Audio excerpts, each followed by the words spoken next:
Angin dingin bulan November menembus jaket kulit Jack Sterling saat dia berjalan di antara batu-batu nisan. Pemakaman itu sunyi, kecuali suara gemerisik daun-daun kering di bawah sepatu botnya yang berat. Sudah 5 tahun, tepat 5 tahun hari ini, sejak Sarah diambil darinya.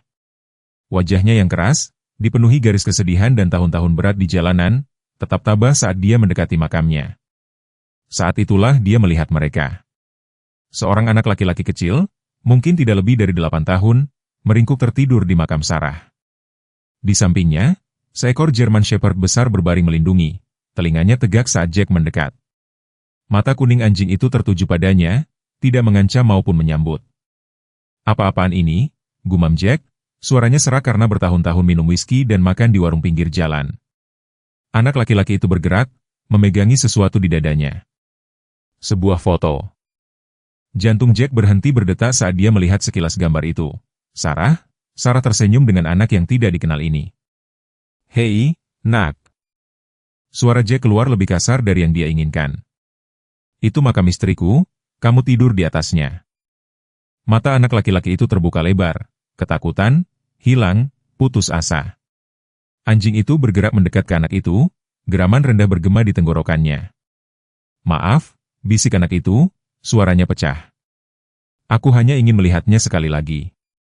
Kata-kata itu menghantam Jack seperti pukulan fisik, membuatnya terdiam di udara pagi yang dingin. Berikan suka dan bagikan pemikiranmu di kolom komentar, beserta kota tempatmu menonton. Sekarang, mari kita lanjutkan ceritanya.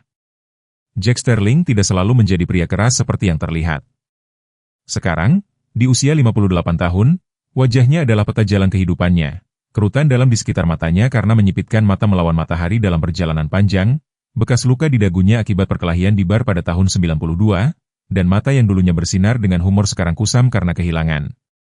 Setelah 20 tahun sebagai marinir, dia menemukan persaudaraan lagi dengan klub motor Steel Rangers. Mereka adalah keluarganya sekarang, terutama sejak kepergian Sarah 5 tahun lalu. Sarah Sterling adalah kebalikannya dalam segala hal yang penting, lembut di mana dia kasar, sabar di mana dia impulsif. Sebagai pekerja sosial yang berdedikasi di panti asuhan Pinewood, dia menghabiskan hidupnya berjuang untuk anak-anak yang telah ditinggalkan oleh orang lain. Kematiannya yang mendadak akibat aneurisma telah meninggalkan kehampaan dalam diri Jack yang tidak bisa diisi oleh apapun, bukan jalan terbuka, bukan persaudaraan klubnya, apalagi whisky yang telah membuatnya kecanduan. Anak laki-laki bernama Tommy Davis telah menghabiskan sebagian besar dari 8 tahun hidupnya di Pinewood. Ditinggalkan sejak bayi, dia tumbuh menjadi anak yang pendiam dan waspada yang menyendiri. Anak-anak lain memanggilnya hantu karena dia bisa menghilang ke latar belakang ketika masalah dimulai. Tubuhnya yang kecil membawa postur jiwa tua, bahunya sedikit membungkuk, mata yang menilai setiap situasi untuk bahaya. Tommy telah belajar sejak awal bahwa harapan itu berbahaya. Orang-orang yang berjanji untuk tinggal selalu pergi. Ranger bukan sekadar anjing German Shepherd biasa.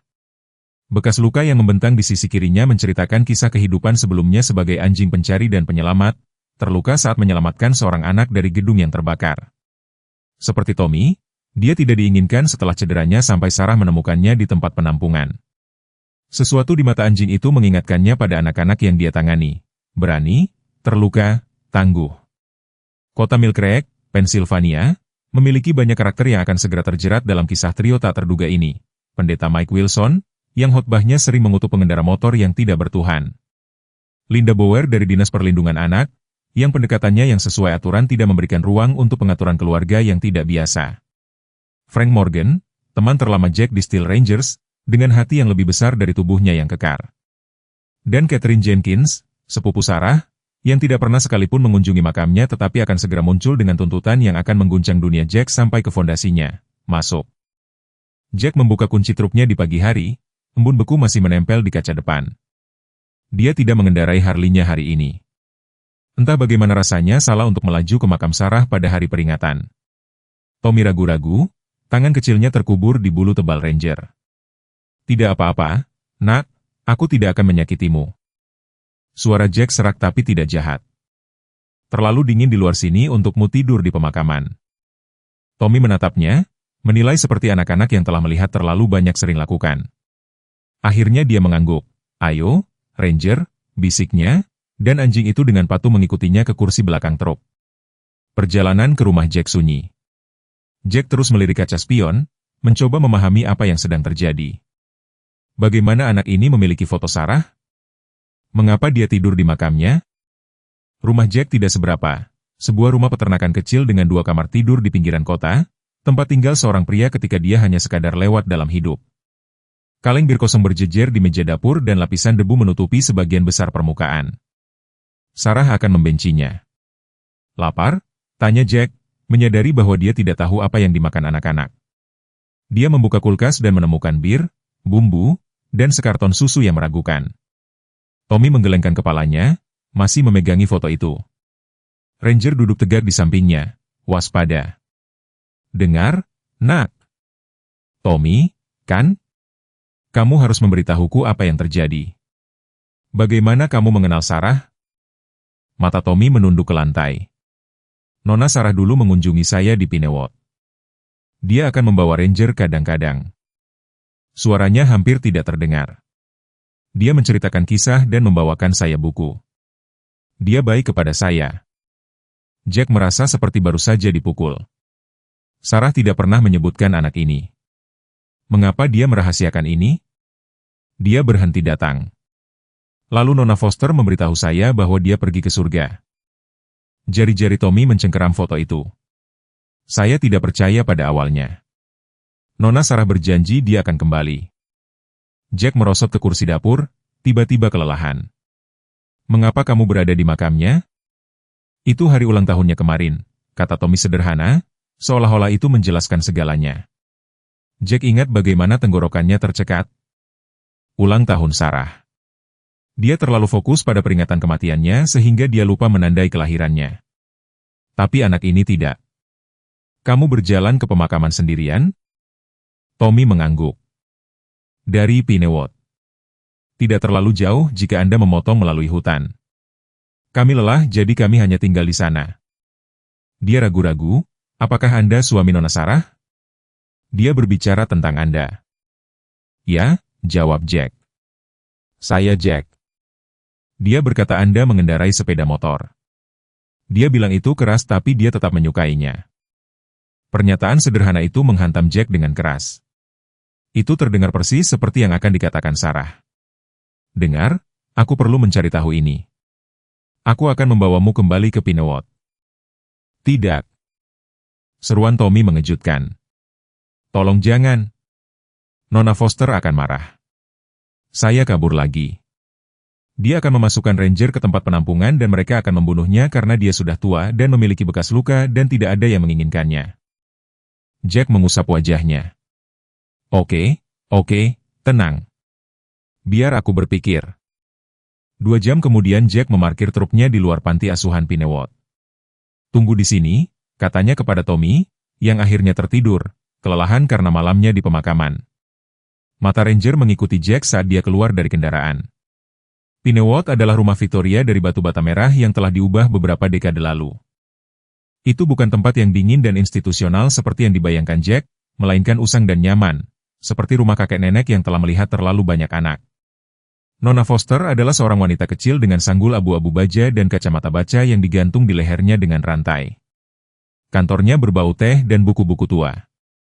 Tuan Sterling, katanya, kejutan terlihat jelas dalam suaranya. Tommy bersama Anda. Anda tidak tampak terlalu terkejut, kata Jack. Nona Foster menghela napas, Tommy telah kabur 3 kali sejak Sarah meninggal, selalu ke pemakaman. Dia menyesuaikan kacamatanya. Saya sudah mengharapkan Anda selama 5 tahun, Tuan Sterling. Sarah sering berbicara tentang Anda. Lucu, kata Jack, suaranya tegang. Dia tidak pernah menyebut Tommy atau tempat ini. Alis Nona Foster terangkat. Tidak pernah? Dia berbalik ke lemari arsip, mengeluarkan folder tebal, dan meletakkannya di mejanya. Sarah berada di sini 3 kali seminggu selama 7 tahun terakhir, Tuan Sterling.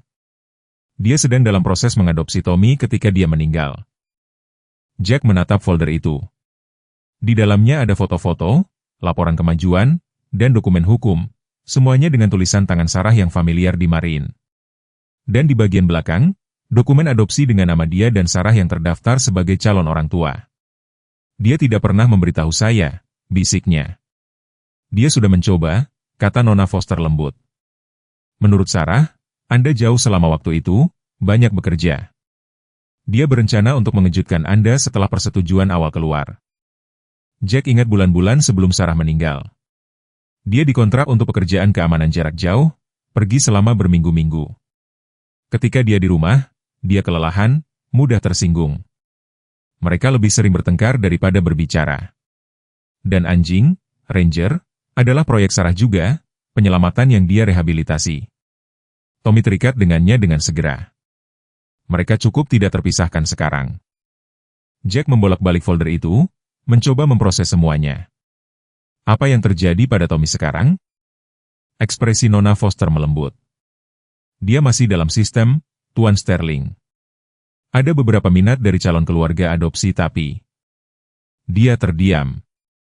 Tapi Tommy memiliki tantangan tertentu. Keterikatannya pada Ranger membuat penempatan menjadi sulit. Sebagian besar keluarga tidak ingin mengadopsi seorang anak dan seekor anjing besar dengan kebutuhan khusus. Jack menutup folder itu, pikirannya berpacu. Saya butuh waktu untuk berpikir. Tentu saja, Tommy perlu kembali ke Pinewood hari ini. Ketidakhadirannya sudah diperhatikan. Kembali di truk, Tommy sudah bangun, menonton dengan cemas saat Jack mendekat. Apakah saya harus kembali?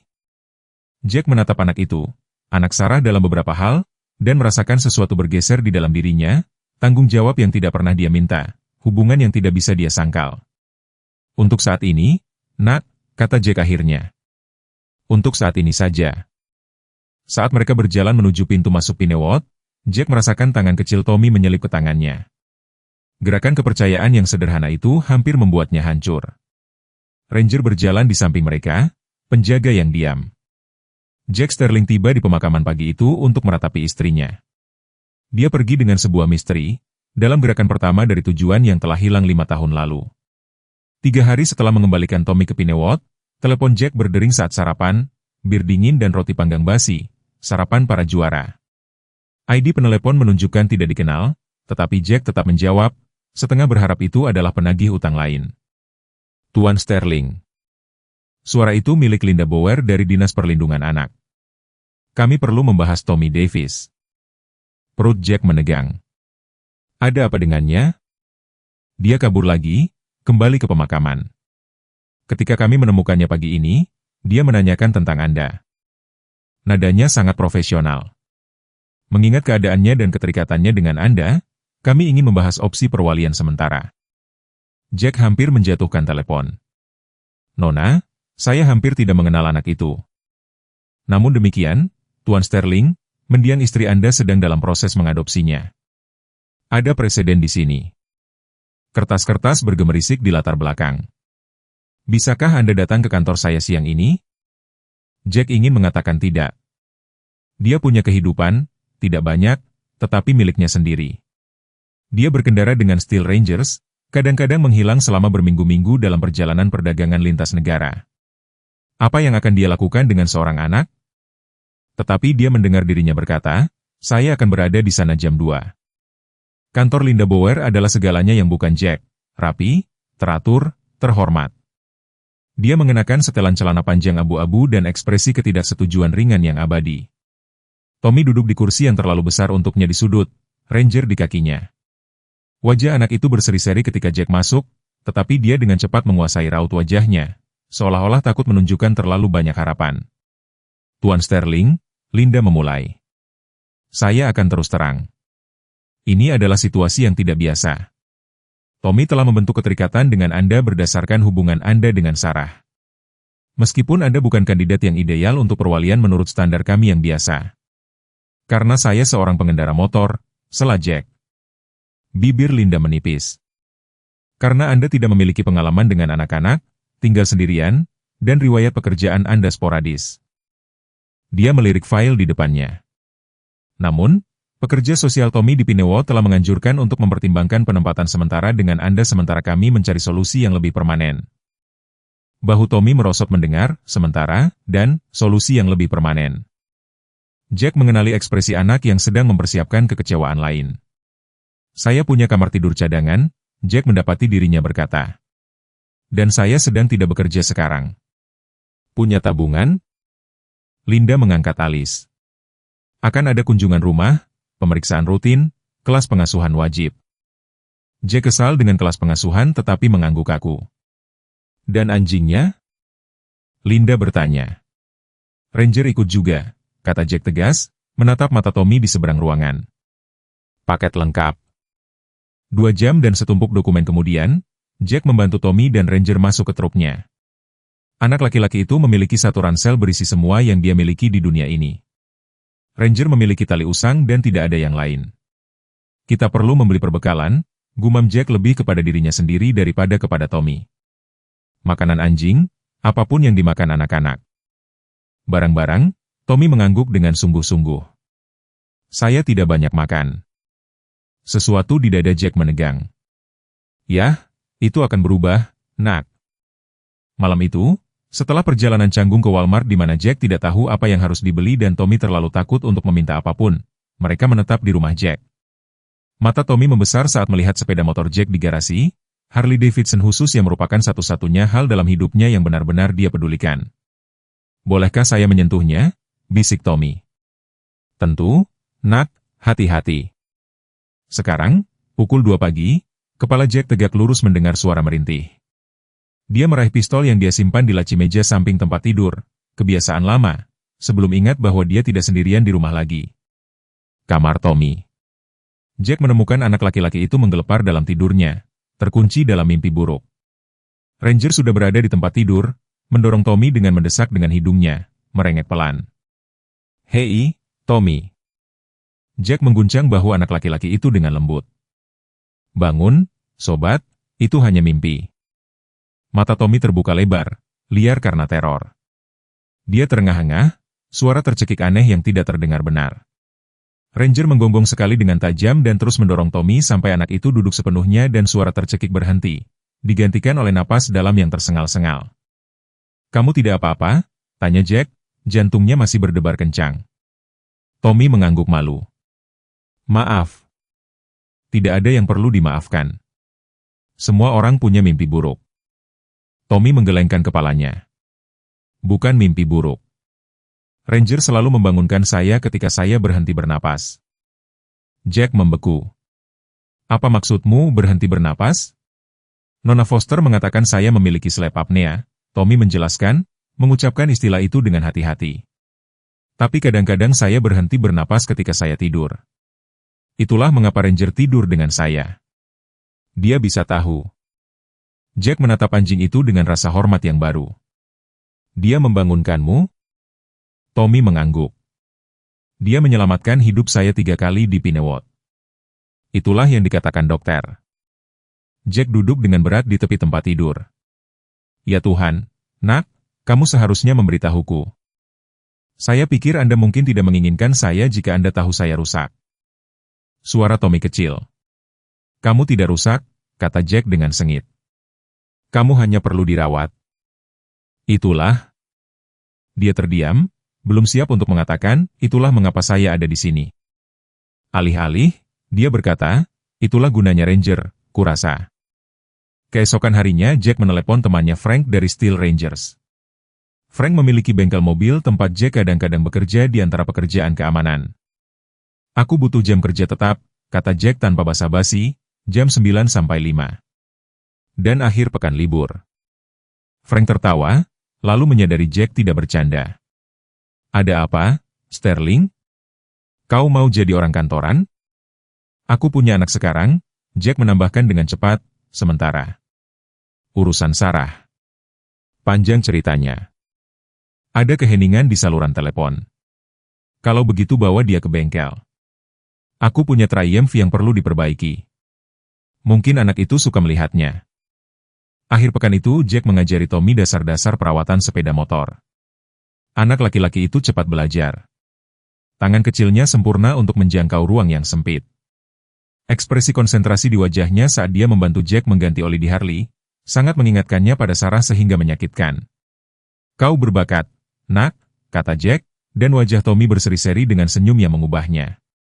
Malam itu anggota Steel Rangers lainnya muncul di rumah Jack tanpa diumumkan. Selusin pria kekar dan bertato berdiri dengan canggung di ruang tamunya sementara Tommy bersembunyi di belakang kaki Jack dan Ranger memposisikan dirinya untuk melindungi. Jadi ini anak itu, Razor, presiden klub, bertanya dengan suaranya serak karena puluhan tahun merokok. Dia adalah gunung seorang pria dengan kepala yang dicukur dan janggut yang mencapai dadanya. Ini Tommy, kata Jack sambil meletakkan tangan di bahu anak laki-laki itu. Dan anjingnya, Ranger. Razor mempelajari Tommy sejenak, lalu berbicara langsung kepadanya. Anjingmu terlihat seperti bisa mengalahkan beruang. Dia lembut, kecuali aku dalam masalah, jawab Tommy pelan. Anjing pintar, Razor mengangguk setuju. Dia menoleh ke Jack. Klub khawatir. Sterling, kau sudah berkendara bersama kami selama bertahun-tahun. Anak mengubah segalanya, aku tahu, tapi... Razor melanjutkan. Sarah juga keluarga. Jadi anak itu keluarga. Dia melihat sekeliling ke yang lain yang mengangguk setuju. Kami menjaga milik kami. Frank melangkah maju dengan sebuah paket yang dibungkus. Punya sesuatu untuk pria kecil itu. Tommy dengan hati-hati membukanya dan menemukan rompi kulit kecil, versi miniatur dari yang dikenakan Steel Rangers, tetapi tanpa lambang klub. Setiap pengendara membutuhkan kulit, kata Frank dengan kasar. Saat para pengendara motor berbaris keluar, Razor tertinggal. Jack, katanya pelan. Kau yakin tentang ini? Kau tidak benar-benar bahan ayah. Jack memperhatikan Tommy mencoba rompi barunya, Ranger duduk dengan sabar di sampingnya. Pemandangan itu membangkitkan sesuatu dalam dirinya yang dia pikir telah mati bersama Sarah. Aku tidak yakin tentang apapun, Jack mengakui. Tapi aku semua yang dia punya sekarang. Razor menepuk bahunya.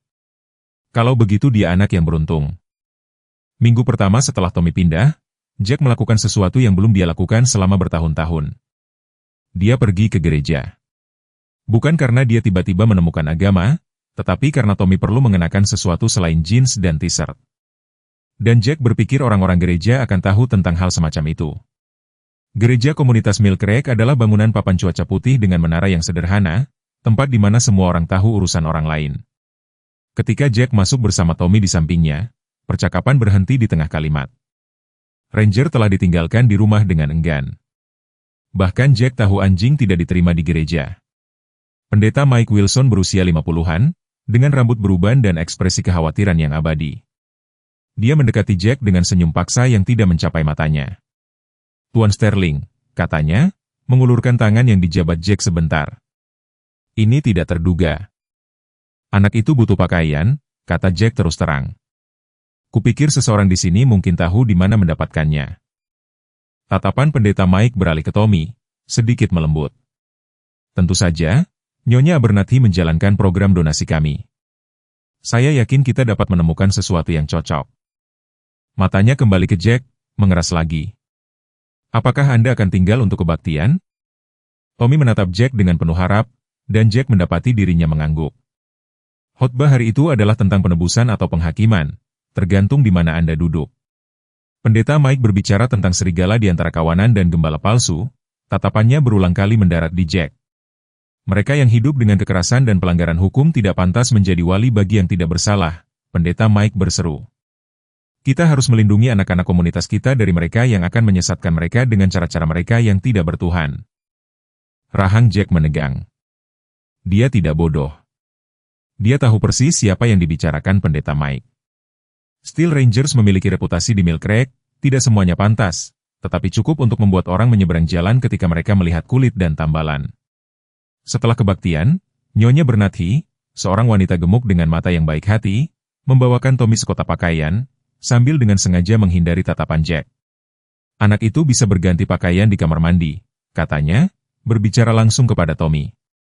Jika Anda membutuhkan sesuatu yang lain, sayang, datanglah kepada saya, mengerti? Matanya melirik ke Jack dan menjauh. Namanya Jack, kata Tommy pelan. Dia merawatku sekarang. Nyonya Abernathy mengerutkan bibirnya, jelas ingin mengatakan lebih banyak, tetapi menahan diri. Beritahu saya jika Anda membutuhkan sesuatu, ulangnya dan bergegas pergi. Di dalam truk dalam perjalanan pulang, Tommy bertanya, mengapa mereka tidak menyukaimu? Jack menghela napas, mencoba menemukan kata-kata yang bisa dimengerti seorang anak. Beberapa orang menilai buku dari sampulnya, Tommy. Mereka melihat kulit, tato, sepeda motor. Mereka pikir mereka tahu segalanya tentangku. Itu bodoh, kata Tommy. Jack tertawa terkejut. Ya, memang, tapi orang-orang kadang-kadang bodoh. Nona Sarah tidak bodoh. Dia menyukai sepeda motormu. Tawa Jack mereda. Tidak, dia sama sekali tidak bodoh. Minggu berikutnya membawa tantangan baru. Jack mendapat telepon dari sekolah Tommy tempat anak itu mulai masuk kelas 3. Kepala sekolah, Tuan Delany, terdengar tidak nyaman. Tuan Sterling, ada insiden dengan Tommy. Bisakah Anda datang segera? Jack menemukan Tommy duduk di luar kantor kepala sekolah, memar terbentuk di pipinya. Di dalam, Tuan Delany menjelaskan bahwa Tommy berkelahi dengan anak yang lebih tua. Tommy menolak untuk mengatakan apa yang memulainya, kata Tuan Delany, tetapi saksi melaporkan bahwa Bobby Miller memanggil Tommy dengan beberapa nama dan membuat beberapa komentar tentang situasi hidupnya. Komentar seperti apa? Tanya Jack, suaranya sangat pelan. Tuan Delany bergeser di kursinya. Rupanya, Bobby memberitahu Tommy bahwa dia tinggal dengan seorang penjahat yang mungkin menculiknya. Tinju Jack mengepal tanpa sadar. Lalu apa yang terjadi? Tommy mendorong Bobby. Bobby, karena 2 tahun lebih tua, merespon secara fisik. Kedua anak itu diskor selama 2 hari. Jack menoleh ke Tommy. Apakah itu yang terjadi? Tommy melihat sepatunya. Dia berkata, kamu orang jahat yang akan masuk penjara dan aku akan kembali ke Pinewood dan mereka akan membunuh Ranger. Sesuatu yang sengit dan protektif bangkit di dada Jack. Kau tidak perlu memperjuangkan pertempuranku, nak, tapi kau memperjuangkan pertempuranku. Tommy berkata sederhana. Dalam perjalanan pulang, Jack mencoba menjelaskan mengapa berkelahi bukanlah jawabannya, merasa seperti orang munafik dengan setiap kata. Buku-buku jarinya sendiri membawa bekas luka dari terlalu banyak perkelahian, beberapa dibenarkan, beberapa tidak. Kadang-kadang, kata Jack dengan hati-hati, orang mengatakan hal-hal untuk membuatmu marah. Mereka ingin kau melayangkan pukulan pertama, seperti yang dilakukan Bobby. Ya, dan ketika kau memukul lebih dulu, kau memberi mereka apa yang mereka inginkan. Jack melirik Tommy. Kau mengerti apa yang kukatakan? Tommy mempertimbangkan ini. Jadi aku harus membiarkannya mengatakan hal-hal yang jahat dan tidak melakukan apa-apa? Tidak, kata Jack tegas. Kau berdiri teguh. Kau beritahu mereka bahwa mereka salah. Tapi kau tidak melayangkan pukulan pertama. Dan jika mereka tetap memukulmu, kau membela diri. Tommy mengangguk pelan. Itu sulit. Benar, itu sulit. Menjadi seorang pria bukan tentang seberapa keras kau bisa memukul. Ini tentang mengetahui kapan tidak. Kata-kata itu mengejutkan Jack sama seperti Tommy. Itu terdengar seperti sesuatu yang akan dikatakan Sarah. Bukan dia. Pagi setelah Tommy kembali ke sekolah, Linda Boer muncul untuk inspeksi rumah dadakan. Dia bergerak melalui rumah Jack dengan papan klip dan ekspresi masam, mencatat segalanya mulai dari isi kulkas, jauh lebih baik sejak kedatangan Tommy, hingga keamanan jendela. Anjing itu tidur di kamar Tommy, tanyanya, membuat catatan lain. Ranger membantu mengatasi sleep apneanya, jelas Jack. Membangunkannya jika dia berhenti bernapas. Alis Linda sedikit terangkat. Dan Anda memberinya perhatian medis yang tepat untuk kondisi itu? Punya janji minggu depan dengan seorang spesialis di Pittsburgh, kata Jack. Frank mengantar kami. Kupikir Tommy mungkin tidak mau pergi dengan Harley sejauh 100 mil. Linda membuat catatan lain. Dan bagaimana dengan rekan-rekan Anda? Saya mengerti Anda adalah bagian dari klub motor. Jack menyilangkan tangannya. Steel Rangers adalah keluarga, Nona Boer. Mereka menjaga keluarga mereka sendiri. Dia mengulangi dengan skeptis. Tuan Sterling, saya harus memberitahu Anda bahwa kami telah menerima beberapa kekhawatiran dari anggota masyarakat tentang penempatan Tommy dengan Anda. Biar ku tebak, Pendeta Mike? Linda tidak mengkonfirmasi atau menyangkal. Ada pertanyaan tentang kesesuaian Anda sebagai wali. Riwayat Anda mencakup penangkapan karena penyerangan pada tahun 2012, mengemudi dalam keadaan mabuk pada tahun 2015. Itu sebelum Sarah meninggal. Sela Jack. Saya belum minum selama 3 tahun. Namun demikian, Linda melanjutkan, kekhawatiran ini, dikombinasikan dengan gaya hidup Anda, menimbulkan tanda bahaya. Jack merasakan kemarahan yang familiar meningkat, jenis yang telah membuatnya mendapat masalah sebelumnya. Dia menarik napas dalam-dalam, mengingat wajah Tommy yang memar, mengingat apa yang dia katakan kepada anak laki-laki itu tentang tidak melayangkan pukulan pertama. Nona Bower, katanya dengan nada yang sama, saya tidak sempurna, tidak pernah mengaku demikian. Tapi saya mencoba melakukan yang benar untuk Tommy karena itulah yang diinginkan Sarah. Jika Anda memiliki kekhawatiran khusus tentang bagaimana saya merawatnya, mari kita dengar. Kalau tidak, saya pikir kita sudah selesai di sini. Linda mempelajarinya sejenak. Saya akan kembali dalam 2 minggu, Tuan Sterling. Saya harap demi Tommy keadaan terus membaik. Saat dia pergi, Jack memperhatikan Tommy berdiri di lorong bersama Ranger di sampingnya. Anak laki-laki itu jelas mendengar segalanya. Apakah aku harus kembali? Tanya Tommy dengan suara kecil. Jack berjongkok sejajar dengannya. Tidak jika aku bisa mencegahnya, nak. Spesialis di Pittsburgh mengkonfirmasi sleep apnea Tommy dan meresepkan mesin cap, sebuah alat yang akan membantunya bernapas di malam hari. Masalahnya adalah biayanya, hampir $2.000, bahkan dengan asuransi kesehatan yang Jack dapatkan terburu-buru melalui toko Frank. Kita akan mengusahakannya, kata Jack kepada Tommy, yang tampak cemas tentang harganya. Kamu tidak perlu khawatir tentang uang, itu urusan orang dewasa. Tetapi Jack khawatir.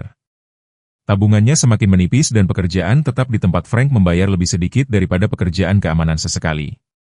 Untuk pertama kalinya dalam bertahun-tahun dia membuat anggaran, memangkas hal-hal yang tidak penting, bahkan menjual beberapa suku cadang motor kesayangannya untuk memenuhi kebutuhan. Suatu malam, sepulang dari shift larut malam di bengkel, Jack menemukan lampu masih menyala di rumah. Tommy seharusnya sudah tidur beberapa jam yang lalu dengan Nyonya Jenkins dari sebelah rumah yang memeriksanya. Sebaliknya, Jack menemukan Tommy di meja dapur dengan sungguh-sungguh menghitung setumpuk kecil uang kertas dolar yang kusut dan uang receh. Apa ini? Tanya Jack. Tommy mendongak kaget. Kupikir kau belum pulang sampai nanti. Frank membiarkanku pulang lebih awal. Apa yang sedang kamu lakukan dan ada apa dengan uang ini? Tommy menggigit bibirnya. Ini untuk mesin pernapasanku. Aku sudah menabung uang jajan dan melakukan pekerjaan rumah untuk Nyonya Jenkins. Jack menatap jumlah yang menyedihkan itu, mungkin $30 total, dan merasakan sesuatu di dadanya retak. Anak ini, yang tidak punya apa-apa, mencoba membantu membayar peralatan medisnya sendiri karena dia telah mendengar Jack berbicara tentang masalah uang. Tommy, kata Jack, suaranya serak karena emosi. Ini bukan tanggung jawabmu. Kamu masih anak-anak. Tugasmu adalah makan siangmu dan menjadi anak-anak. Tapi aku ingin membantu, desak Tommy.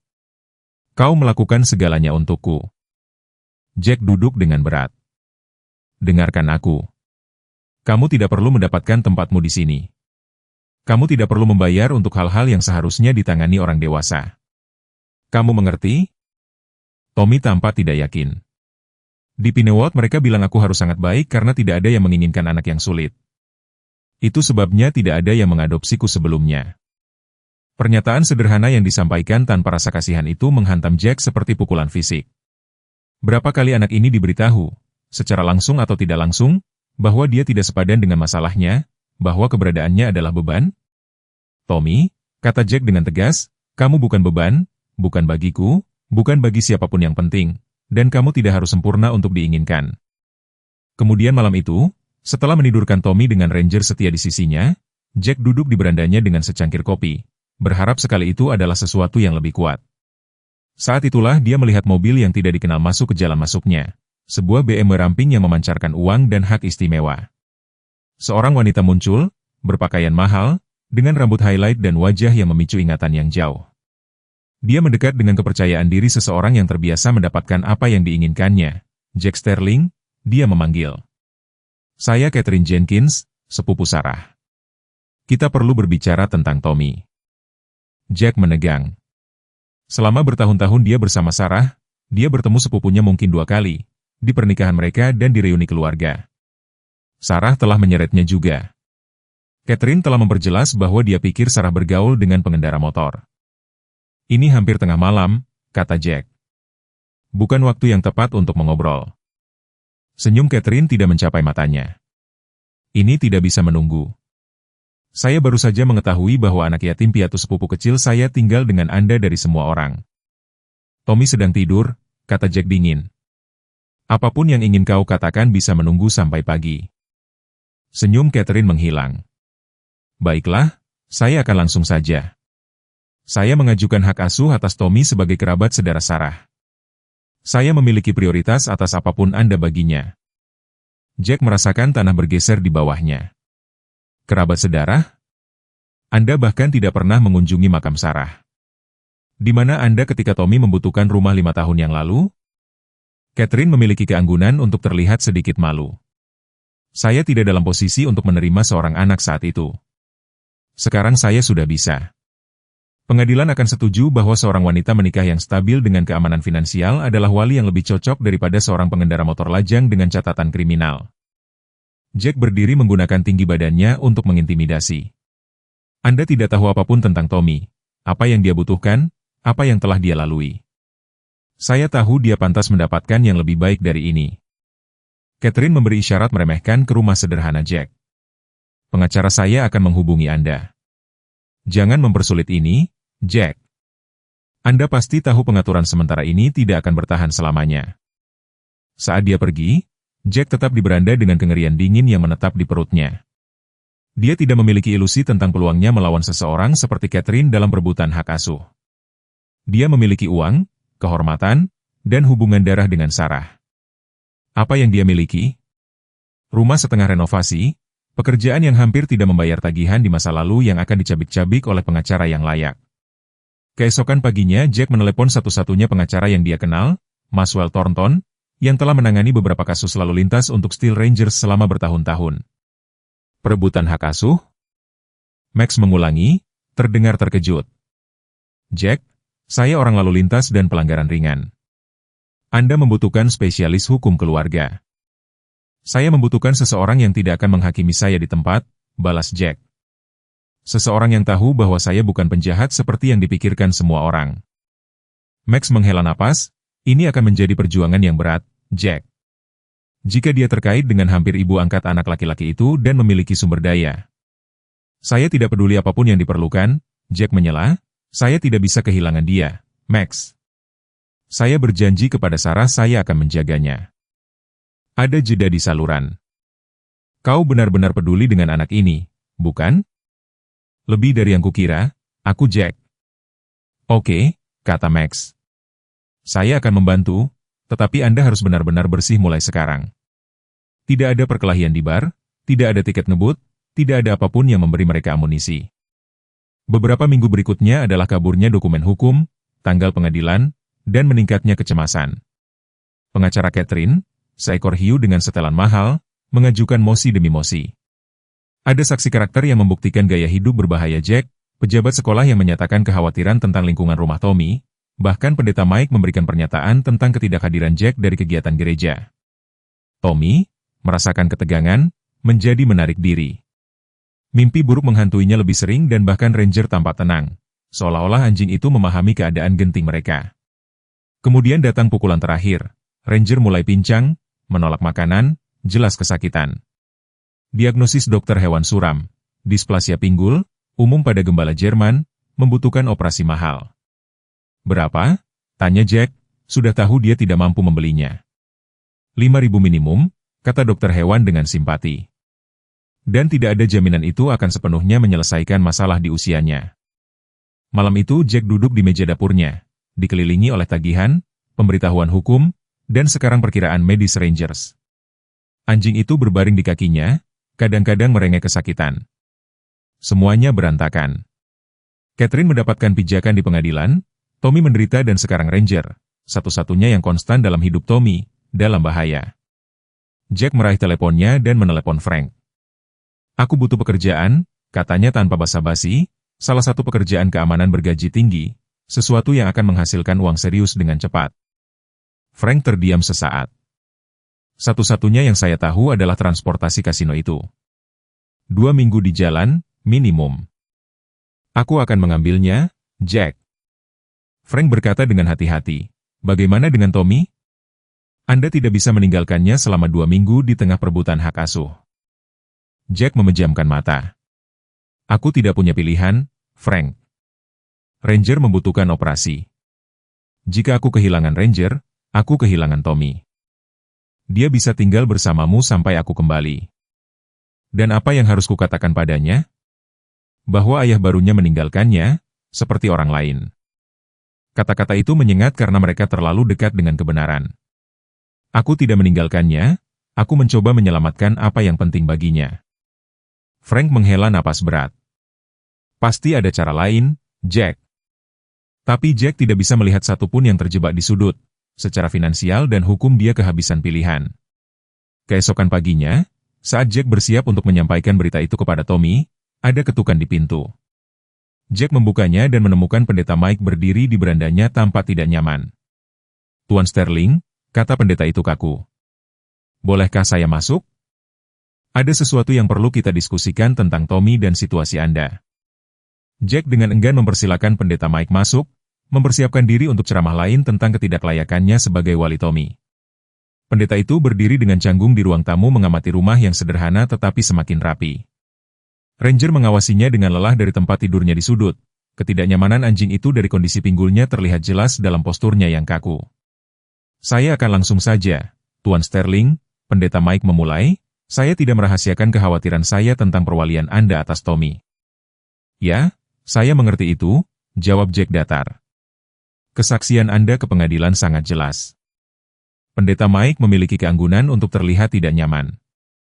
"Ya, well, saya telah berdoa tentang masalah ini dan saya menyadari saya mungkin tergesa-gesa dalam penilaian saya." Jack mengangkat alis skeptis. "Nyonya Abernathy mengatakan sesuatu kepada saya kemarin yang membuat saya berhenti," lanjut pendeta itu. "Tommy telah memasukkan uang ke piring kolektor setiap hari Minggu. Uang jajannya, rupanya." Ketika dia bertanya mengapa, dia mengatakan itu untuk operasi Rangers. Jack memejamkan mata sebentar. Terlepas dari pembicaraan mereka tentang Tommy tidak perlu berkontribusi secara finansial, anak laki-laki itu masih berusaha membantu dengan cara apapun yang dia bisa. "Anjing itu sangat berarti baginya?" tanya pendeta Mike. "Ranger adalah satu-satunya yang konstan yang Tommy miliki," jelas Jack. "Sebelum anak laki-laki itu bisa berbicara, Ranger ada di sana untuknya. Ketika semua orang pergi atau meninggal, Ranger tetap tinggal." Pendeta Mike mengangguk perlahan. "Saya mengerti." Dia berdeham. "Tuan Sterling, saya datang ke sini untuk memberitahu Anda bahwa Dewan Gereja telah memilih untuk memberikan sumbangan untuk biaya medis Rangers. Itu bukan jumlah penuh tetapi itu adalah permulaan." Jack menatap tanpa berkata-kata. "Kami juga telah mengumpulkan koleksi khusus untuk mesin cap Tommy," tambah pendeta itu. "Anak laki-laki itu telah menyentuh banyak hati di jemaat kami, meskipun prasangka saya sendiri."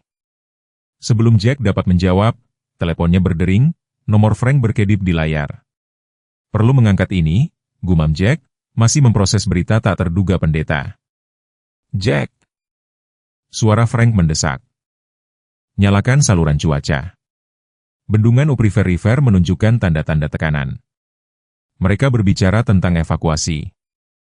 Jack menyalakan televisi saat pendeta Mike melihat dengan khawatir. Berita lokal menunjukkan rekaman bendungan Mill Creek yang airnya sudah meluap di atas penghalang betonnya yang menua. Hujan lebat musim semi telah menaikkan sungai ke tingkat yang berbahaya. Perintah evakuasi berlaku untuk daerah dataran rendah Mill Creek County, pembawa berita mengumumkan dengan muram. Layanan darurat sudah kewalahan dan pihak berwenang meminta sukarelawan dengan perahu dan kendaraan dengan izin tinggi untuk membantu. Pikiran Jack berlomba. Tommy berada di sekolah di sisi lain kota, di salah satu daerah yang pertama kali terpengaruh jika bendungan itu gagal. "Aku perlu menjemput Tommy," kata Jack, sudah meraih kuncinya. "Aku akan ikut denganmu," tawar pendeta Mike. "Kita bisa naik mobilku." Jack menggelengkan kepalanya. "Motor saya akan melewati lalu lintas lebih cepat." Dia melirik Ranger, yang telah berjuang untuk berdiri, merasakan ketegangan. "Bisakah Anda membawa Ranger ke tempat yang lebih tinggi?" Dia tidak bisa bergerak cepat dengan pinggulnya. Pendeta Mike ragu-ragu, lalu mengangguk. "Tentu saja." Jack berlutut di samping Ranger, menatap mata pintar anjing tua itu. "Kau ikut dengannya, nak, aku akan membawa Tommy kepadamu." Ranger merengek tetapi membiarkan pendeta Mike memasang tali kekangnya. Di luar, langit telah menjadi gelap menyeramkan dan hujan lebat sudah turun. Jack menyalakan Harley-nya, mesinnya meraung hidup di bawahnya. Itu adalah suara favorit Sarah, gemuruh Fatwin, yang berarti Jack akan pulang. Sekarang suara itu akan membawanya ke Tommy. Jalan-jalan sudah mulai macet saat orang-orang melarikan diri ke tempat yang lebih tinggi. Jack menyusuri lalu lintas, mengabaikan klakson marah saat dia membelah jalur. Teleponnya berdering lagi. Frank terhubung ke Bluetooth helmnya. "Jack, ini buruk," Frank berteriak di atas kebisingan latar belakang. Para ranger ada di sekolah dasar membantu evakuasi. Sungai di belakang sekolah sudah meluap. "Aku sedang dalam perjalanan," kata Jack, memutar gas lebih keras. Ketika dia tiba di sekolah Tommy, kekacauan merajalela. Orang tua dengan panik mencari anak-anak mereka, guru berusaha menjaga ketertiban dan air sudah sedalam pergelangan kaki di tempat parkir.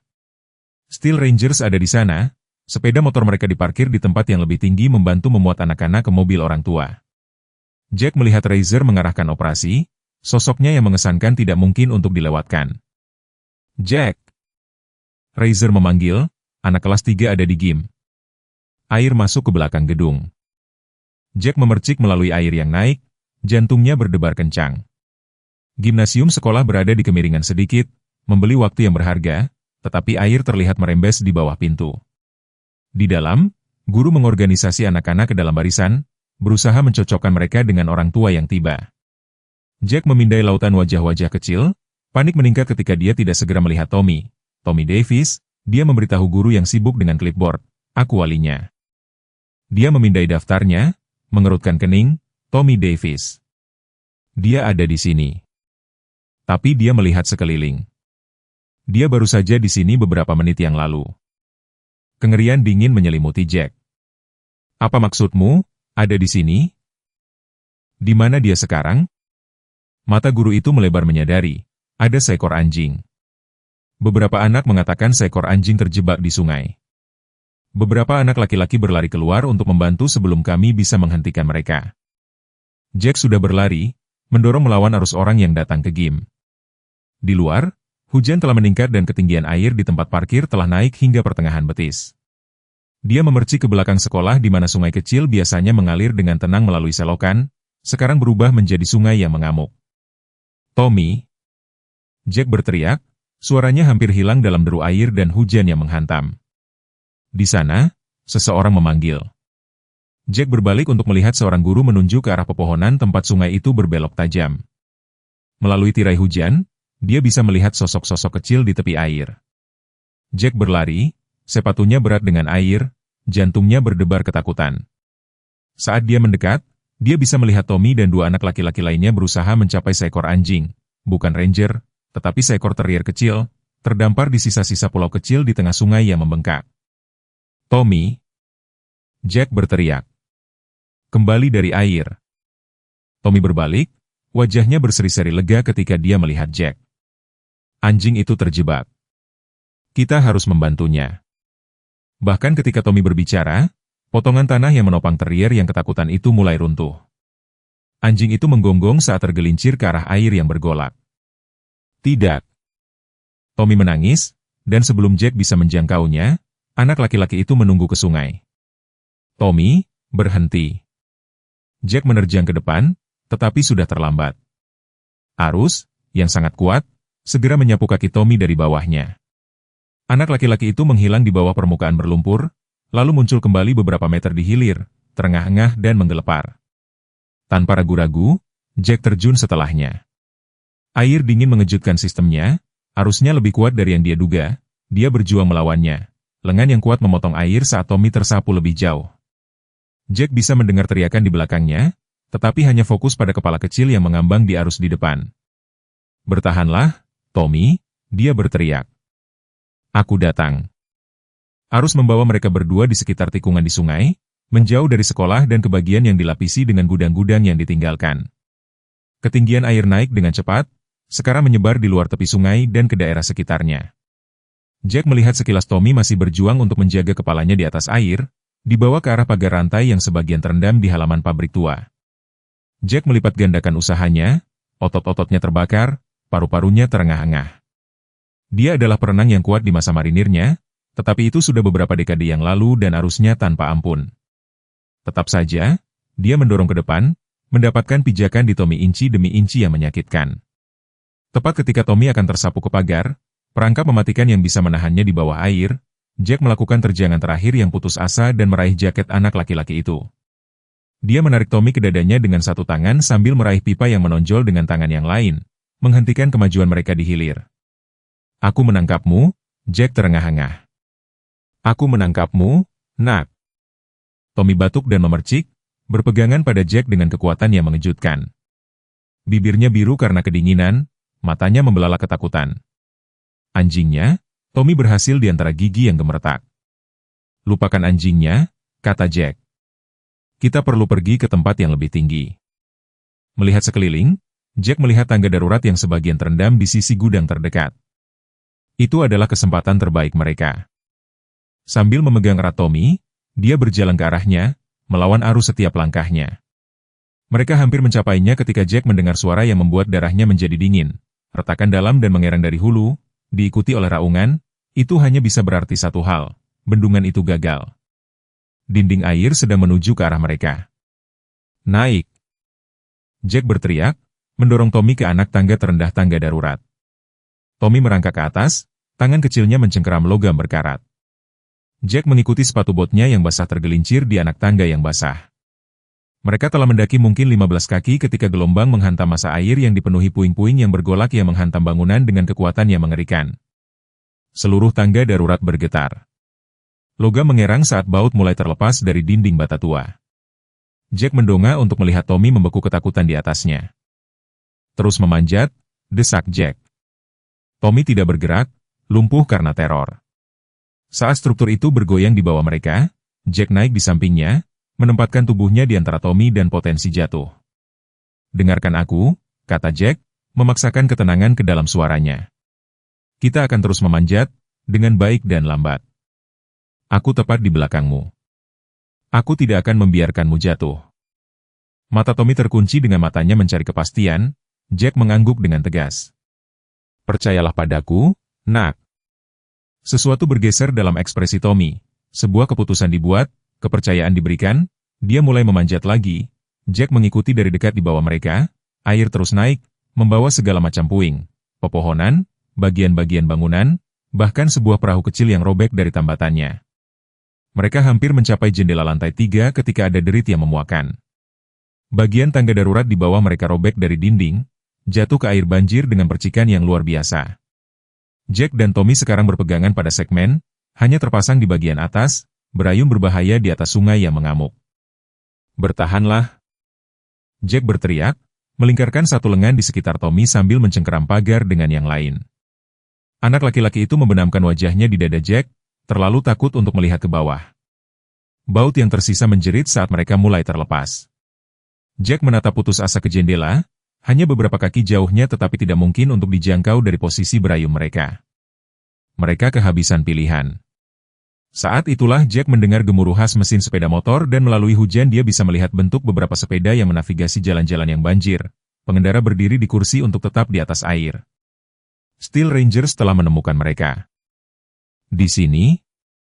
Jack berteriak suaranya. Kami di sini.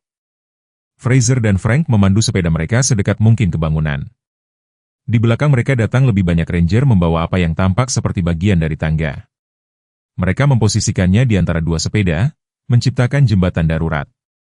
Anak itu dulu, Fraser berteriak kepada Jack, lemparkan dia ke atas. Jack menatap wajah Tommy yang ketakutan. Mereka akan menangkapmu, aku janji. Tommy menggelengkan kepalanya, berpegangan lebih erat. Tidak. Aku tidak akan meninggalkanmu. Tangga darurat memberi sentakan lagi, jatuh beberapa inci saat lebih banyak baut gagal. Tommy, kata Jack, mendesak, aku ingin kamu berani. Ingat apa yang kukatakan tentang menjadi seorang pria.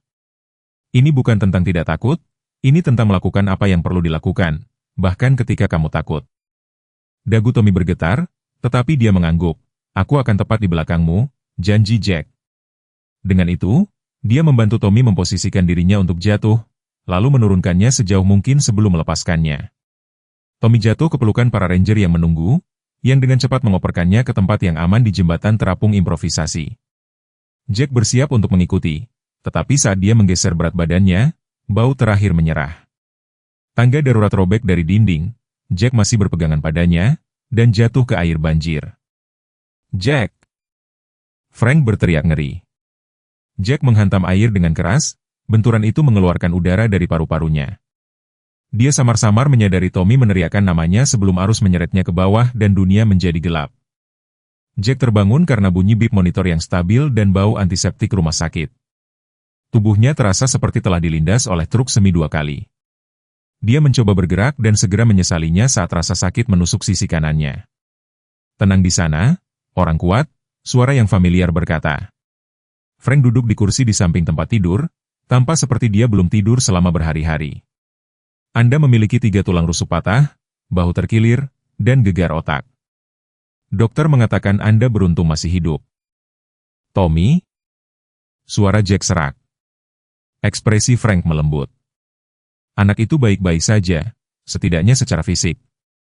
Razor menariknya ke sepedanya. "Ketika Anda tenggelam, itu adalah sentuhan dan pergi. Menemukan Anda, harus membawa Anda hampir setengah mil sebelum kami melihat Anda terjebak dalam beberapa puing."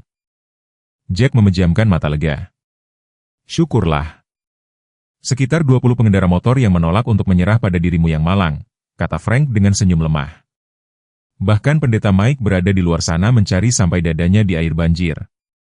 Jack mencoba duduk lagi, berjuang melawan rasa sakit. "Aku perlu melihat Tommy." Wajah Frank jatuh. "Itulah masalahnya, Jack. Tommy tidak ada di sini." "Apa maksudmu tidak ada di sini? Di mana dia?" Panik melonjak melalui Jack, memicu salah satu monitor.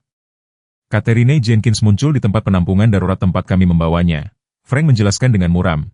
"Memiliki beberapa pengacara hebat dalam perintah hak asuh darurat dengan Anda tidak sadarkan diri dan dalam kondisi kritis, hakim mengabulkan hak asuh sementara." Ruangan itu tampak miring. "Dia membawanya begitu saja? Kami mencoba menghentikannya." Jack Reiser hampir ditangkap karena berdebat dengan polisi, tetapi dokumen-dokumennya solid. Frank mendekat. "Sidang untuk hak asuh permanen dijadwalkan untuk minggu depan. Anda perlu fokus untuk cukup sehat untuk berada di sana." Jack menatap langit-langit, merasa seolah-olah dia telah tersapu oleh air banjir lagi. "Bagaimana dengan Ranger? Apakah dia membawanya juga?"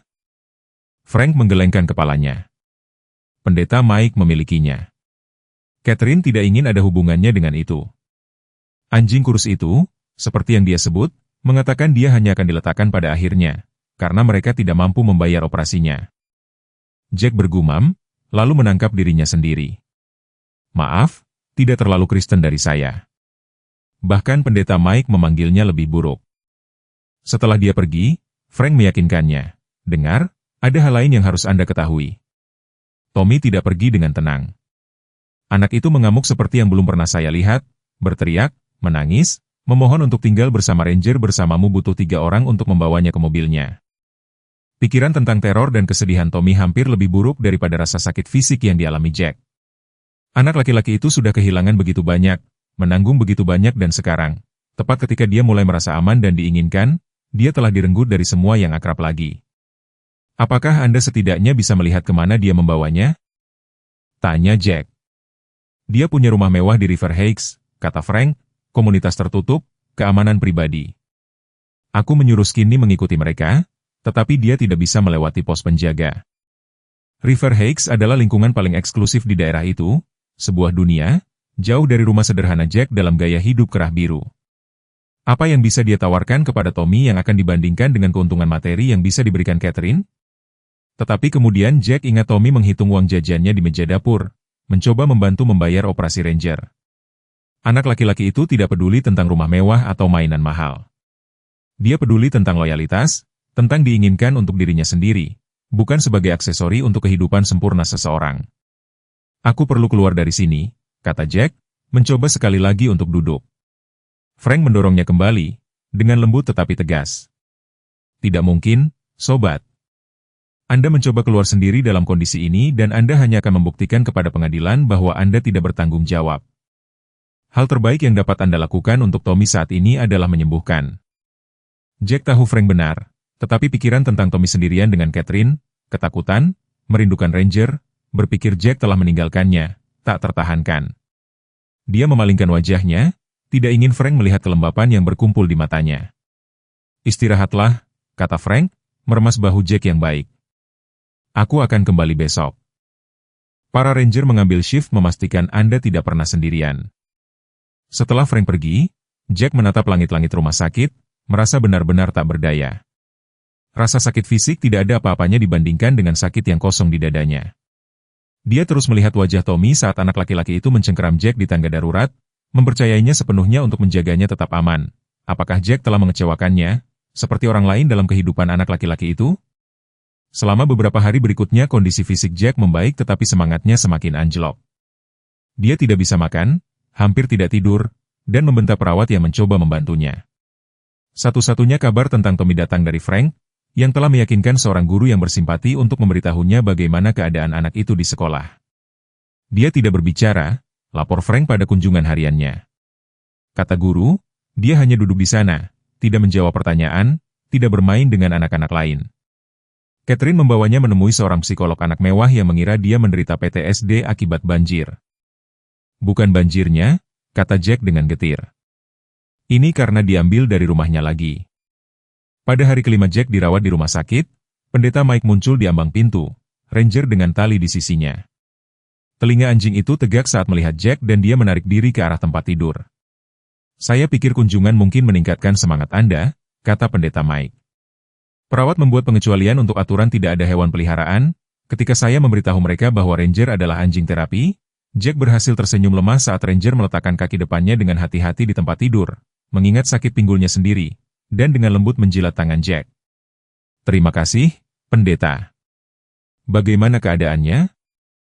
Sangat merindukan Tommy, pendeta Mike mengakui, tidak mau makan banyak, hanya berbaring di dekat pintu menunggu. Tetapi ada beberapa kabar baik di bidang itu. Gereja mengumpulkan cukup uang untuk operasinya. Dia dijadwalkan untuk minggu depan. Jack mengelus kepala Ranger merasakan kehangatan dan ketenangan anjing itu. Dia seharusnya tidak melalui itu sendirian. Tommy harus ada di sana ketika dia bangun. Saya telah berdoa untuk hal itu, kata pendeta Mike. Dia ragu-ragu lalu menambahkan, saya juga telah menemui Catherine Jenkins. Kepala Jack tersentak. Anda apa?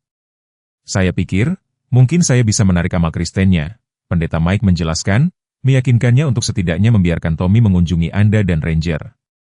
Dan, ekspresi pendeta Mike mengeras, dia memberitahu saya bahwa dia menyelamatkan Tommy dari pengaruh korup penjahat dan anjing-anjing penyerang mereka. Katanya begitu pengadilan memberikan hak asuh permanen kepadanya, dia akan pindah ke Connecticut untuk awal yang baru. Darah Jack menjadi dingin.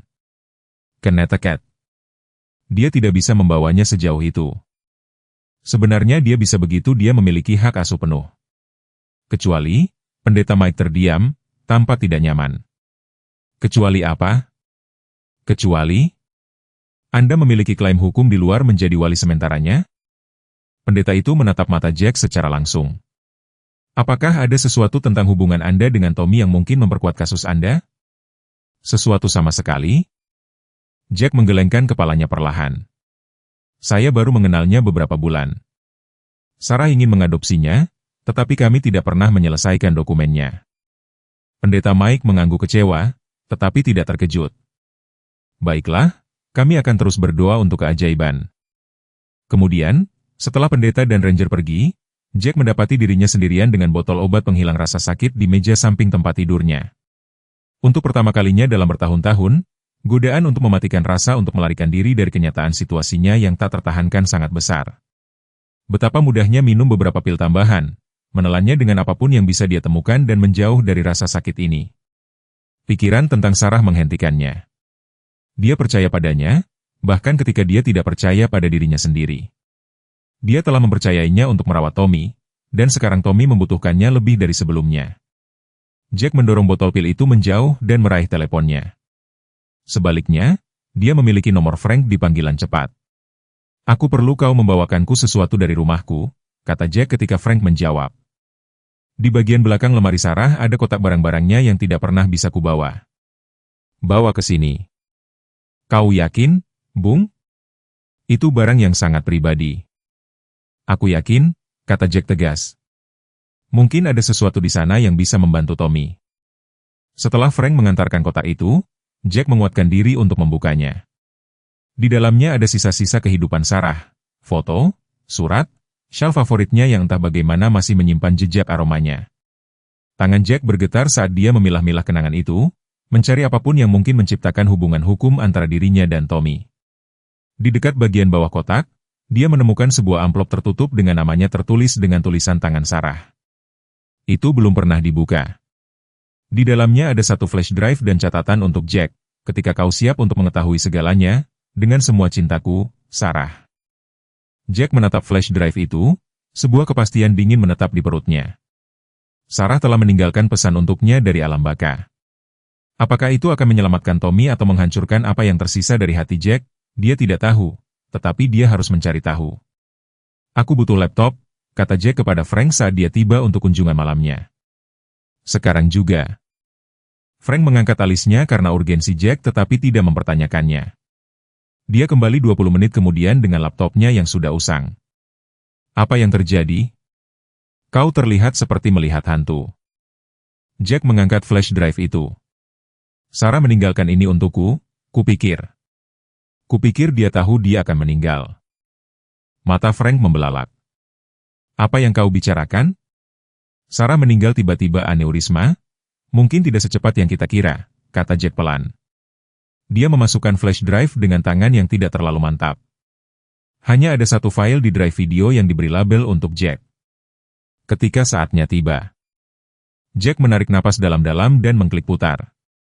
Wajah Sarah memenuhi layar dan hati Jack berdenyut menyakitkan. Dia tampak persis seperti yang diingatnya. Mata coklat hangat, rambut ditarik ke belakang dengan ekor kuda yang berantakan, senyum kecil yang selalu hanya untuknya. Tetapi ada sesuatu yang lain dalam ekspresinya sekarang, sesuatu yang belum pernah dia kenali sebelumnya. Ketakutan, Jack. Suara rekamannya mulai, jika kau menonton ini, maka aku sudah pergi, dan kau menemukan Tommy. Dia menarik napas dalam-dalam. Aku sudah mencoba memberitahumu tentang dia selama berbulan-bulan, tetapi kau begitu jauh, begitu asyik dengan pekerjaan, dan aku takut bagaimana reaksimu. Frank melangkah pelan ke arah pintu. Aku harus memberimu privasi. Tetaplah, kata Jack dengan suara serak, tolong. Di layar. Sarah melanjutkan, para dokter menemukan aneurisma 3 bulan lalu. Mereka mengatakan kepadaku itu bisa pecah kapan saja atau aku bisa hidup selama bertahun-tahun. Tidak ada cara untuk mengetahuinya. Dia menyeka air mata. Aku sudah mengatur urusanku dan yang paling penting adalah Tommy. Jack menatap dengan kaget. Sarah tahu dia akan meninggal dan tidak pernah memberitahunya. Dia memikul beban itu sendirian sementara dia pergi untuk pekerjaan keamanan, terlalu asyik dengan dunianya sendiri untuk memperhatikan penderitaannya. Aku sudah mengunjungi Tommy di Pinewood selama bertahun-tahun, Sarah melanjutkan. Awalnya itu hanya bagian dari pekerjaanku, tetapi kemudian, Jack, ada sesuatu yang perlu kau ketahui tentang Tommy. Dia berhenti, tampak mengumpulkan keberanian. Apakah kau ingat ketika kita berpisah pada tahun 2016? 6 bulan itu ketika kau pergi setelah pertengkaran besar tentang memiliki anak? Jack merasakan hawa dingin menjalar di tulang punggungnya. Mereka jarang berbicara tentang waktu itu, periode tergelap dalam pernikahan mereka, ketika minumannya hampir menghancurkan semua yang telah mereka bangun bersama. Aku tahu aku hamil tepat setelah kau pergi, kata Sarah pelan. Aku akan memberitahumu, berharap itu akan membawamu kembali ke rumah. Tetapi kemudian aku mendengar kau berada di Texas bekerja dengan perusahaan keamanan itu, dan suatu malam ada kecelakaan. Pikiran Jack melayang kembali. Dia telah bekerja sebagai penjaga di bar kota perbatasan, menambah penghasilan keamanannya. Ada perkelahian yang buruk. Dia berakhir di rumah sakit dengan gegar otak dan 3 jari patah. Dia menelepon Sarah malam itu, kontak pertama dalam beberapa bulan, tiba-tiba putus asa untuk mendengar suaranya. Kau mabuk obat penghilang rasa sakit, ketika kau menelepon, Sarah melanjutkan seolah membaca pikirannya. Kau bilang kau senang kita tidak pernah punya anak, bahwa kau akan menjadi ayah yang buruk. Itu menghancurkan hatiku, Jack. Aku sudah 4 bulan hamil. Ya Tuhan, bisik Frank. Aku kehilangan bayinya. 2 minggu kemudian, kata Sarah suaranya pecah. Dokter mengatakan itu stres, tetapi aku pikir itu patah hati. Pada saat kau pulang dan kita berbaikan, Aku tidak tahan untuk memberitahumu tentang apa yang mungkin terjadi. Jack hampir tidak bisa bernapas.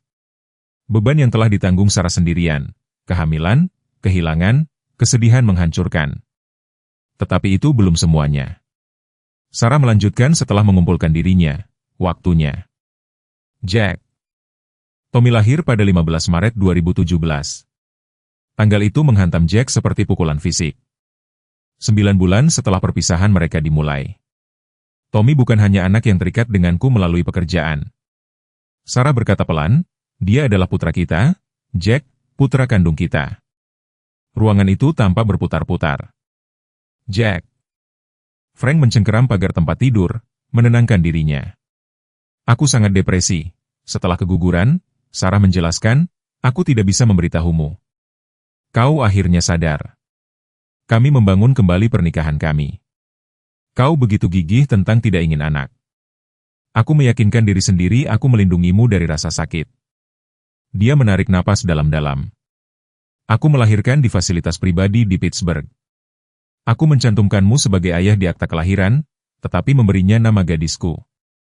Aku berencana untuk membesarkannya sendiri, untuk mengunjunginya di panti asuhan swasta sampai aku bisa mencari tahu bagaimana memberitahumu.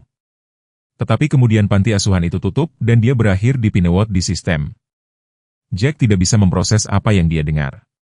Tommy, anak yang tenang dan berani yang menggambar-gambar keluarga, yang menyimpan uang makan siangnya untuk operasi anjingnya, yang mempercayai Jack meskipun semua orang yang telah mengecewakannya, adalah putranya, darah dagingnya. Pada saat aku menyadari aku telah melakukan kesalahan yang mengerikan, bertahun-tahun telah berlalu. Sarah melanjutkan. Aku mencoba memperbaikinya untuk mengadopsinya secara legal, untuk membawanya pulang ke tempat dia berada. Tetapi kemudian mereka menemukan aneurisma dan aku menyadari aku mungkin tidak punya waktu. Sarah mendekat ke kamera, matanya intens. Jack, aku tahu ini adalah kejutan. Aku tahu kau memiliki setiap hak untuk marah padaku, tetapi tolong jangan menghukum Tommy atas kesalahanku. Dia adalah putramu. Dia memiliki matamu, kekerasan kepala, hatimu. Dia membutuhkanmu, bahkan jika kau tidak pernah berencana menjadi seorang ayah. Dia menyeka air mata. Ada satu hal lagi yang harus kau ketahui, Ranger. Apakah kau ingat kecelakaan yang kau alami 3 tahun sebelum aku meninggal, ketika motormu tergelincir di Black Mountain Road? Jack mengerutkan kening. Dia terlempar dari motornya pada malam yang hujan, pingsan di selokan. Seorang pengemudi yang lewat melihatnya karena seekor anjing menggonggong panik di pinggir jalan. Anjing yang menyelamatkanmu itu adalah Ranger. Sarah berkata dia adalah anjing pencari dan penyelamat yang diangkut ke fasilitas pelatihan. Dia melarikan diri dari truk pawangnya dan menemukanmu, ketika aku membacanya di koran. Aku melacaknya di penampungan daerah. Dia terluka mencoba menyeretmu dari selokan. Bekas luka itu di pinggulnya. Tidak ada yang menginginkan anjing penyelamat yang terluka, jadi aku mengadopsinya. Jack ingat mata cerdas gembala Jerman itu, cara anjing itu tampak mengenalinya pada hari pertama di pemakaman. Aku selalu percaya Ranger dikirim untuk menyelamatkanmu karena suatu alasan. Sarah berkata, mungkin ini dia. Mungkin dia dimaksudkan untuk menyatukanmu dan Tommy ketika aku tidak bisa. Gambar kabur saat mata Jack dipenuhi air mata. Ada dokumentasi di kotak penyimpanan aman di First National. Sarah selesai, akta kelahiran, tes DNA, semua yang kau butuhkan untuk membuktikan ayah. Kuncinya ada di mangkuk keramik biru di lemari pakaianku. Dia berhenti lalu tersenyum sedih. Aku harap suatu hari kau akan memaafkanku, Jack. Aku harap suatu hari kau akan mengerti bahwa semua yang kulakukan karena cinta untuk Tommy dan untukmu. Video itu berakhir, meninggalkan Jack dan Frank dalam keheningan yang terpana. Ya Tuhan, Frank akhirnya berbisik, Tommy adalah putramu. Jack tidak bisa berbicara. Pikirannya berputar-putar, mencoba memproses besarnya apa yang baru saja dia pelajari. Selama ini dia memiliki seorang putra, seorang anak laki-laki yang memiliki matanya, darahnya, namanya di akta kelahiran yang belum pernah dia lihat. Sementara dia tenggelam dalam kesedihan untuk Sarah, minum sendiri sampai lupa, anaknya sendiri tumbuh di panti asuhan, ditinggalkan 2 kali. Frank Jack akhirnya berhasil suaranya. Aku harus keluar dari rumah sakit ini sekarang. Jack, kau dengar apa kata dokter? Aku tidak peduli apa kata dokter.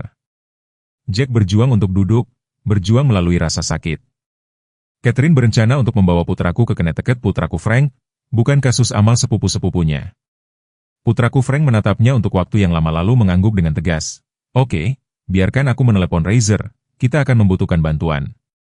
Sementara Frank melakukan panggilan, Jack memaksa dirinya keluar dari tempat tidur, menggertakkan giginya menahan rasa sakit yang menusuk di tulang rusuknya. Pada saat dia berhasil mengenakan pakaian yang telah dibawa Frank kepadanya beberapa hari sebelumnya, rencana itu sedang berjalan. Fraser mengambil kunci dari rumahmu, Frank menjelaskan. Dia akan menemui kita di ban ketika dibuka besok. Sisa dari para penjaga siap siaga. Jack mengangguk muram. Aku harus menemui Tommy malam ini. Perlu memastikan dia baik-baik saja. Jack, River Heights memiliki keamanan pribadi. Kita tidak bisa hanya. Seorang perawat muncul di ambang pintu memotong Frank.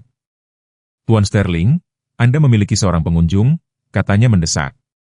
Dia tampak tidak nyaman. Itu seorang petugas polisi. Jack dan Frank bertukar pandang yang khawatir. Entah bagaimana Catherine tahu tentang video tentang rencana Jack untuk meninggalkan rumah sakit melawan nasihat medis. Petugas charter, seorang patroli muda yang dikenali Jack dari sekitar kota, melangkah ke dalam ruangan. Ekspresinya serius, Tuan Sterling, saya di sini tentang Tommy Davis, katanya. Jantung Jack berhenti. Apa yang terjadi? Apakah dia terluka? Tidak, Tuan, tetapi dia hilang. Petugas charter menjelaskan. Nona Jenkins melaporkannya hilang sekitar 1 jam yang lalu. Katanya dia melarikan diri dari rumahnya selama badai malam ini. Mengingat banjir di beberapa daerah, kami khawatir. Kesenangan dan teror berkecamuk di dada Jack. Tommy telah melarikan diri, yang berarti dia tidak ditahan di luar keinginannya, tetapi dia berada di luar sana di tengah badai, sendirian dan rentan. Kemudian sebuah pikiran menghantamnya. Apakah Anda memeriksa pemakaman? Petugas charter tampak terkejut. Pemakaman? Mengapa dia? Percayalah padaku. Jack berkata sudah, bergerak menuju pintu. Di sanalah dia akan pergi. Di sanalah dia merasa paling dekat dengan Sarah dan denganku. Jack menyadari pemakaman adalah tempat mereka pertama kali bertemu, tempat Tommy pertama kali mempercayainya. Tuan, Anda tidak bisa meninggalkan rumah sakit, perawat itu memprotes. Anda masih. Putraku ada di luar sana, kata Jack dengan kepastian yang membungkamnya. Tidak ada apapun di bumi ini yang akan menahanku di sini. Di luar, badai semakin dahsyat, hujan mencambuk jendela rumah sakit dan guntur bergemuruh di kejauhan.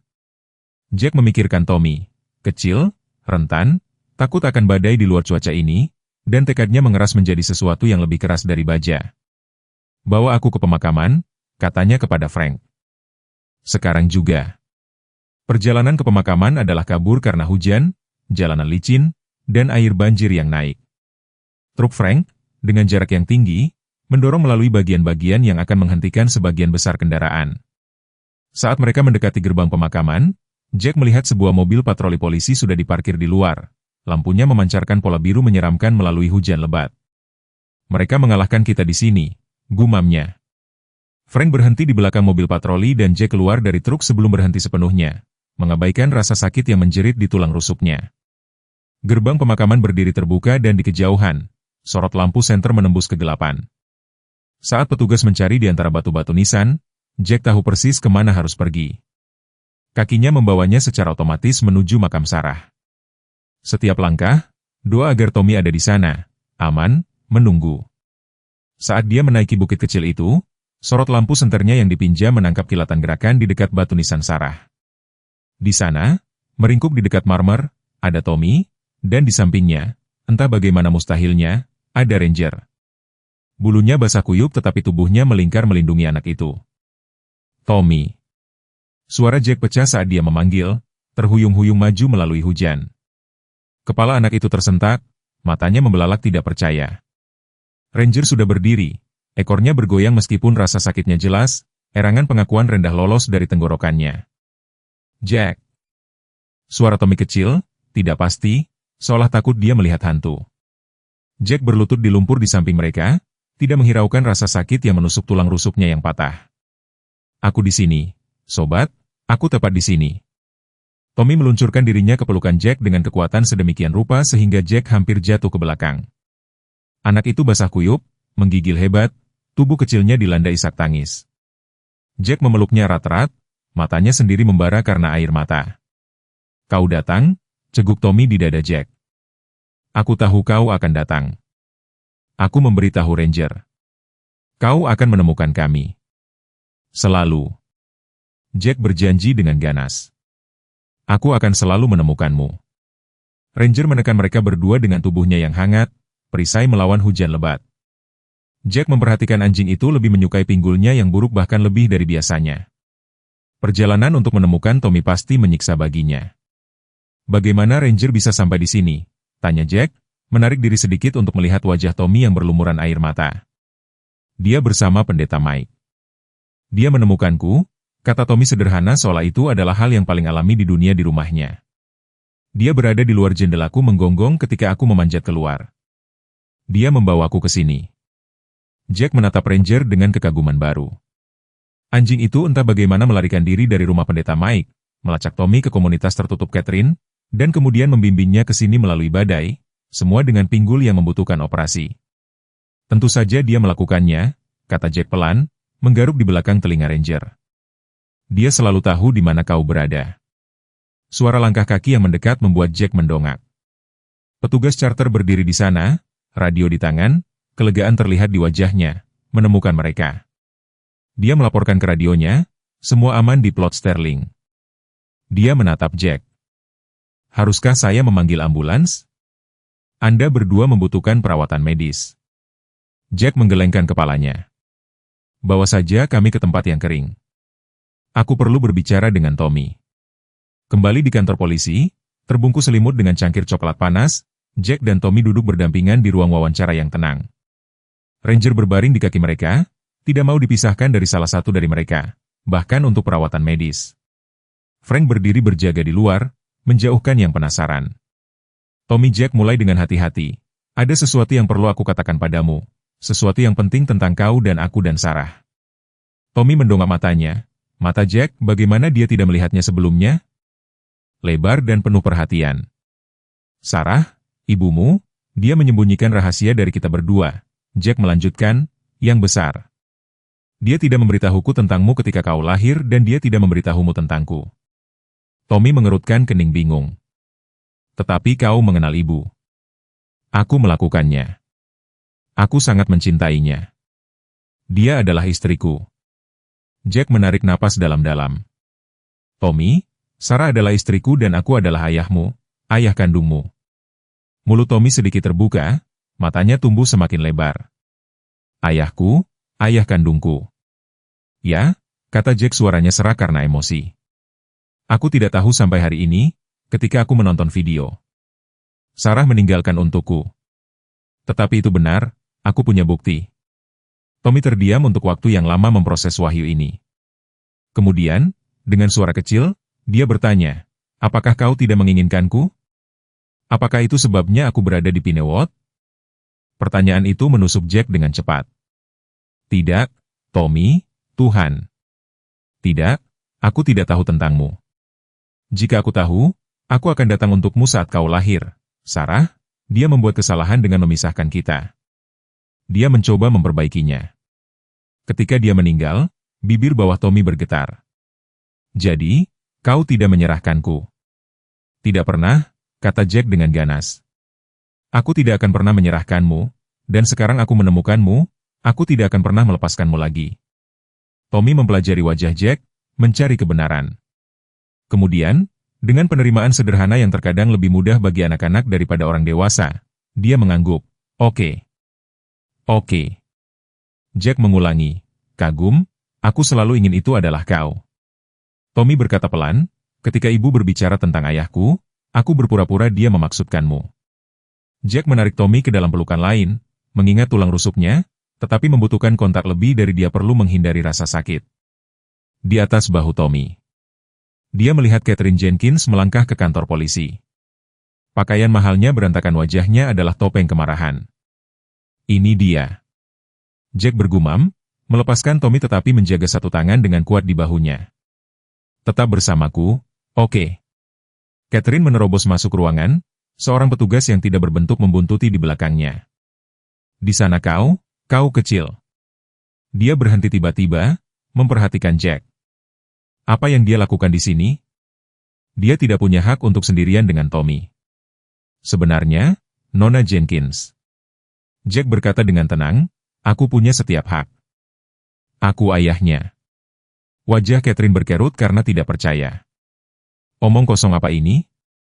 Kau delusi, petugas. Pria ini jelas tidak stabil.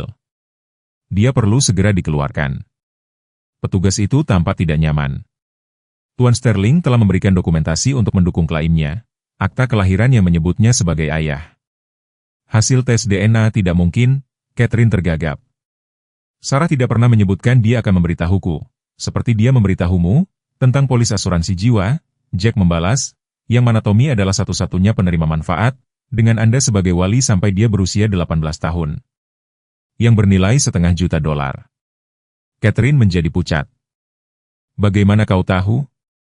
Itu ada di kotak penyimpanan aman Sarah bersama dengan segala sesuatu yang lain, kata Jack, termasuk suratnya kepada pengadilan yang menjelaskan bahwa Anda secara eksplisit tidak diberikan hak asuh Tommy jika sesuatu terjadi padanya. Dia mencondongkan tubuh sedikit ke depan. Dia mengenalmu, Catherine, tahu bahwa kau hanya muncul ketika ada sesuatu di dalamnya untukmu. Ekspresi Catherine mengeras. Ini tidak mengubah apapun. Saya memiliki hak asuh sementara. Sidang adalah besok. Jack selesai untuknya dan aku akan berada di sana dengan bukti ayah, instruksi Sarah dan bukti bahwa kau mencoba mengisolasi Tommy dari sistem pendukungnya untuk keuntungan finansial. Dia merendahkan suaranya. Pergi sekarang, Catherine, sebelum ini menjadi lebih buruk dari yang sudah ada. Untuk sesaat Catherine tampak seperti dia mungkin berdebat lebih lanjut. Kemudian, dengan tatapan berbisa terakhir pada Jack dan Tommy, dia berbalik dan keluar dengan marah. Tommy mendongak ke arah Jack, senyum ragu-ragu terbentuk. Apakah ini berarti aku bisa pulang bersamamu dan Ranger? Tepatnya itulah artinya, Jack meyakinkannya. Meskipun kita mungkin harus membangun tempat tidur khusus untuk Ranger setelah operasinya. Mata Tommy berbinar. Ranger akan menjalani operasinya?